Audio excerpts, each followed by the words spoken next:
Hi, I'm Bob Ryan. This is Globe 10.0. With me today is Dan Shaughnessy. The day after the Celtics go into Staples Center and come out, Dan, with a huge win from their point of view. And I guess we could always say glass half empty, glass half full, or the Lakers side, the Celtics side. We're going to start with the Celtics side. What if they sent a message, or what do you think is the impact of that game for the Boston Celtics? For the Celtics, I mean, you're right. This thing's got ramifications in both directions. For the Celtics, they were out-rebounded badly in Game 7 last year. You look at yesterday, they destroyed these guys on the board. So what Danny Ainge did with his roster, bringing these guys in, Shaquille didn't score. He still had 6 rebounds in only 13 minutes. Right. I mean, a lot of things there. But basically, the rebounding, the hustle, the desire, and Kevin Garnett being a different guy than he was last year. Garnett had 13 rebounds in this game, and he didn't have 13 rebounds probably more than a handful of times last year. He's a much different player. But overall, I think they came in. It's funny because they came in off a terrible game in Phoenix. I don't know what you thought when you saw that, but I'm thinking, you know what? It's going to have no negative bearing on Sunday for sure. Yeah, we've been on that swing out there where they do all those games and stuff like that, and there is no connection from one day to the next. No. You don't know what's going to happen. So there it was.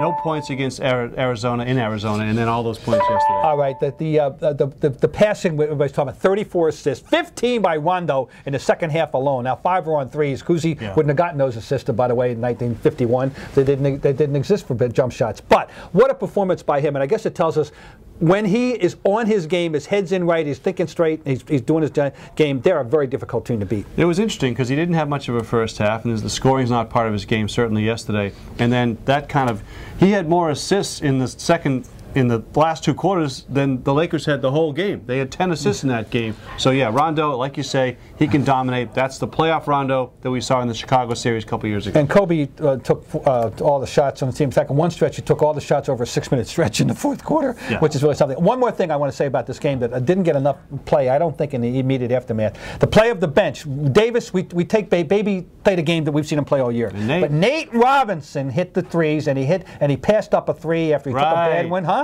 took that dump down at the day. If he plays like that, they're a very different team.